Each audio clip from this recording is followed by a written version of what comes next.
अस्सलाम वालेकुम वरहमत ल्लाहि वबरकातुहू। एक दफ़ा ये ऐलान हुआ कि जो जो आदमी परेशान है वो फ़लाँ मैदान में आ जाए, जिस चीज़ से परेशान है उसको वहाँ रख दे, उसका मुतबादिल यानी जिस चीज़ को अच्छा समझता है वो उठा ले।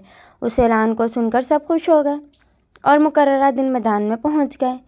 एक आदमी शादीशुदा था, बीवी से तंग था, वो बीवी को छोड़ आया।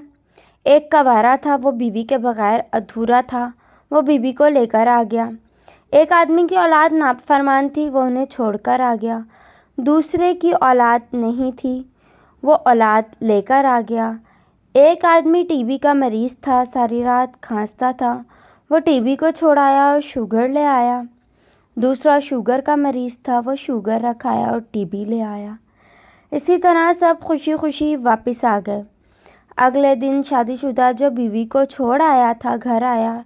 रात हुई, ना कोई खाना पकाने वाला, ना किसी ने बिस्तर बिछा कर दिया, ना कोई चाय बना कर देने वाला। तो कहने लगा कि चलो जैसी भी थी खिदमत तो करती थी। जो गैर शादीशुदा था, बीवी ले आया, उसने आते ही सामान की लिस्ट हाथ में दे दी कि ये ले आओ, फलां ले आओ। सारे पैसे खर्च हो गए, जेब खाली हो गई। कहने लगा कि मैं तो बग़ैर शादी के ही ठीक था।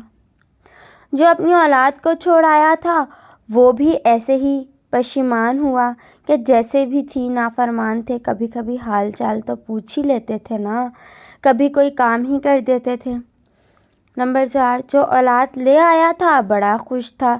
लड़कों ने आते ही बाप को लिटा कर मारना शुरू कर दिया। अब वो बोला कि मैं तो ऐसे ही ठीक था।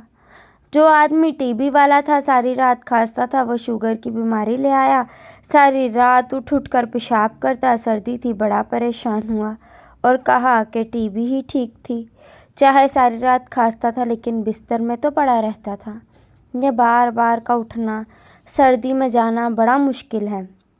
जो शुगर वाला टीबी ले आया था वो सारी रात खांसता रहा। सुबह उठकर कहने लगा कि वही शुगर ठीक थी, चलो पेशाब करके कुछ देर सो तो जाता था। इस कमबख्त टीबी ने तो मुझे सारी रात सोने भी नहीं दिया। बेशक इंसान नाशुक्रा वाक़या हुआ है। याद रखें, अंधा दुनिया को देखने की, बहरा सुनने की, लंगड़ा चलने की और गूंगा बोलने की तमन्ना करता है। और तुम देखते सुनते चलते और बोलते हो तो कौन सी चीज़ तुम्हें रब का शुक्र बजाने से रोकती है?